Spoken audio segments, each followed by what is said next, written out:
किसान भाइयों, कृषि दर्शन के अंतर्गत हम आपको हमेशा नई नई जानकारियों से अवगत कराते रहे हैं।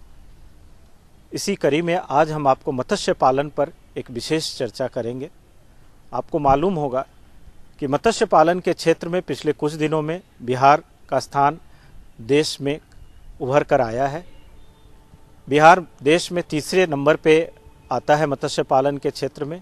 पिछले वर्ष हमने मत्स्य पालन के क्षेत्र में 19.25% के दर से विकास किए हैं, तब जबकि देश का विकास दर मत्स्य पालन में 6% है, अर्थात हम 3 गुने के दर से विकास कर रहे हैं। वैसे में आज आवश्यकता इस बात की है कि हम मत्स्य पालन के क्षेत्र में विशेष ध्यान दें, उसमें अच्छी प्रजातियों का चुनाव करें। इस सिलसिले में आज हम लोग एक चर्चा करेंगे मत्स्य की पंगेसियस प्रजाति के उत्पादन के ऊपर, और इस चर्चा में भाग लेने के लिए हमारे साथ हैं डॉक्टर टुनटुन सिंह, जो कनीय मत्स्य अनुसंधान पदाधिकारी, मीठापुर फार्म, पटना में। डॉक्टर साहब, कृषि दर्शन कार्यक्रम में आपका स्वागत है। धन्यवाद। मत्स्य पालन में जो एक विशेष प्रयास किया जा रहा है कि जिससे उत्पादन में वृद्धि हो, उसमें पंगेसियस प्रजाति की चर्चा आ रही है। ये पंगेसियस प्रजाति क्या है सर? धन्यवाद राकेश जी, आपने सही कहा। पंगेसियस एक ऐसी प्रजाति है जो थाईलैंड, ये वियतनाम के थ्रू रूटेड हुई है इंडिया में, और ये बहुत ही फास्ट बढ़ने वाली प्रजाति है और कम समय में ज़्यादा से ज़्यादा इसका उपज होता है, और इसकी प्रति हेक्टेयर जो स्टॉकिंग क्षमता है वो बहुत ही ज़्यादा है, जिस कारण किसानों को ज़्यादा से ज़्यादा रिटर्न कम समय में मिलता है। इसीलिए राज्य सरकार और नेशनल फिशरी डेवलपमेंट बोर्ड की मदद से हमारे राज्य में राज्य सरकार एक योजना चला रही है पंगेसियस मछली पालन का, जिसके तहत 60% सब्सिडी दी जा रही है, जिसमें 20% राज्य सरकार का है और 60% NFDB का है। इसमें कुल अनुदान कितना हुआ? कुल अनुदान जो है वो 5 लाख प्रति हेक्टेयर के दर से यूनिट कॉस्ट डिसाइडेड है, जिसमें 60,000 आपको बीज पे 3 रुपये प्रति पीस बीज, 20,000 प्रति हेक्टेयर स्टॉकिंग डेंसिटी इसका रखा गया है, तो 60,000 बीज पे उसका 60%, और 4,40,000 फीड पे यानी पूरक आहार पे, यानी 20 टन भोजन 1 हेक्टेयर में रिक्वायरमेंट होती है पंगेसियस के लिए, जिसको 22 रुपये के दर से 4,40,000 इस पे, यानी कुल 5 लाख प्रति हेक्टेयर लागत दर पे 60% यानी 3 लाख रुपया प्रति हेक्टेयर के दर से किसानों को इस मछली को प्रोत्साहित करने के लिए, इस तरह के मछली पालन को प्रोत्साहित करने के लिए पिछले साल भी दी गई और इस साल भी ये योजना राज्य सरकार द्वारा कंटिन्यू की जा रही है। डॉक्टर साहब, आप ये बताइए कि सामान्य प्रजाति की जो मछलियां हैं उसमें और पंगेसियस प्रजाति के उत्पादन में क्या विशेष ध्यान रखने की ज़रूरत है? बिल्कुल, आपने सही कहा। सामान्य प्रजाति की जो मछलियां हैं, जैसे रोहू, कतला, मृगल, ग्रास कार्प, सिल्वर कार्प हुआ, वो नेचुरल फीड और जो डिमांड फीड है, जिसको पूरक आहार कहते हैं, दोनों पे सब्सिस्ट करती है। ज़्यादातर आपको ये दोनों पे सब्सिस्ट करती है, जबकि पंगेसियस मछलियां हैं जो ज़्यादातर आपको डिमांड फीड पे सब्सिस्ट करती है और बहुत ही कम नेचुरल फीड पे सब्सिस्ट करती है, खास करके जूप्लैंक्टन। फाइटोप्लैंक्टन पे बहुत ज़्यादा सब्सिस्ट नहीं करती है। इसीलिए पंगेसियस की जो खेती है वो डिमांड फीड बेस्ड है, जबकि कार्प की जो खेती है वो डिमांड फीड बेस्ड के साथ साथ नेचुरल फीड की भी उसकी प्रोडक्टिविटी, उत्पादकता में उसका अहम रोल होता है। तो इसमें जो मछली का खाना है जी, वो हम बाहर से देते हैं? बिल्कुल, हम कार्प में भी देते हैं, लेकिन इसमें ज़्यादा देते हैं।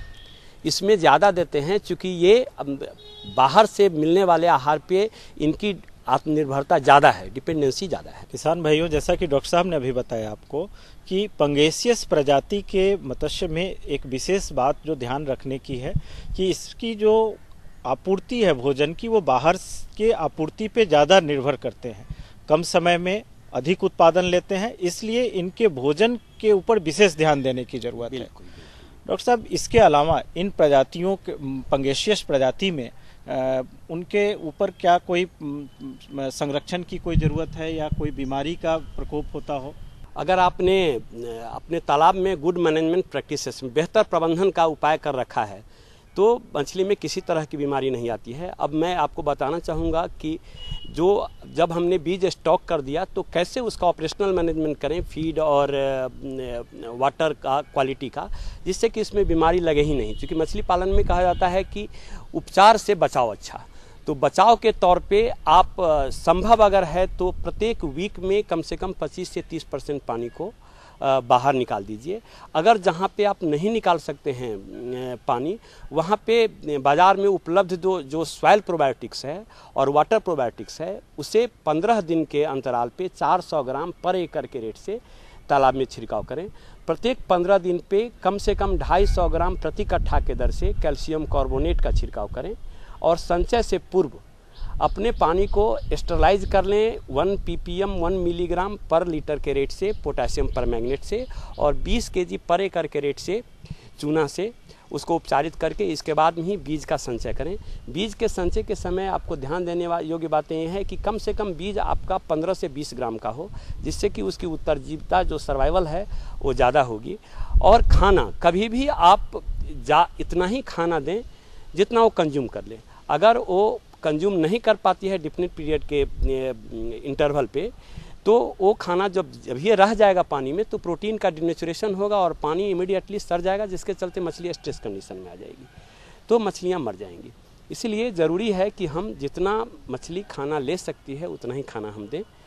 इस तरह से हम अपने तालाब को उपचारित करें। तालाब के बांध के चारों साइड में हम ये कैल्शियम कार्बोनेट का ऊपर से भी छिड़काव करें, जिससे कि किसी भी तरह का इन्फेक्शन नहीं आए, किसी भी तरह का पैरासाइटिक इन्फेक्शन नहीं हो।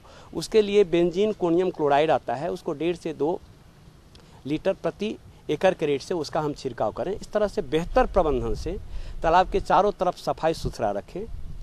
इस तरह से हम बेहतर प्रबंधन से हम पंगेशियस को बीमारी से बचा सकते हैं और ज़्यादा से ज़्यादा उत्पादन प्रति हेक्टेयर के दर से हम हासिल कर सकते हैं कम से कम समय। उत्पादन के बाद जब हम इसको निकालते हैं तो उसके बाद बाजार के भेजने के दौरान भी कुछ विशेष ध्यान रखने की ज़रूरत है। बिल्कुल आपने सही कहा। ट्रांसपोर्टेशन में सबसे जो ध्यान देने योग्य बातें हैं कि अगर ट्रांसपोर्टेशन आपको 6 घंटे से ज़्यादा का डिस्टेंस है तो प्रत्येक 6 घंटा पे आप एक बार कम से कम पानी को निश्चित रूप से एक्सचेंज करें, अगर आप लाइव फिश बाज़ार तक पहुंचाना चाहते हैं तो।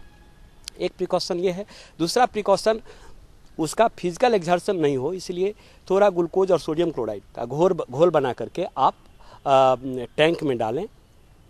जैसे कि 200 लीटर 300 लीटर पानी है तो 250 ग्राम ग्लूकोज और आधा kg सोडियम क्लोराइड का वायरस ये घोल बना करके अगर आप डालते हैं तो उसमें किसी भी तरह का फिजिकल इंजरी नहीं होगा और लाइव कंडीशन में बाजार तक आपका ये मछली पहुंच जाएगा।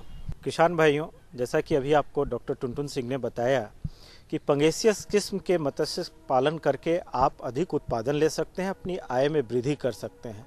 आपको कुछ सावधानी बरतने की ज़रूरत है, जिसमें कि आहार प्रबंधन एक विशेष सावधानी की ज़रूरत है। इन्होंने बताया है कि ज़रूरत के हिसाब से आहार दें, अन्यथा वो आहार पानी को खराब करेगा। अच्छी रखरखाव में पानी को बदलते रहें, अगर संभव है तो। उत्पादन के बाद बाजार ले जा रहे हैं तो 6 घंटे के अंतराल पर पानी को बदल लें। इस प्रकार से कुछ सावधानियों के साथ अगर हम पंगेसियस मत्स्य का पालन करते हैं, निश्चित ही कम समय में अधिक आय की प्राप्ति होगी।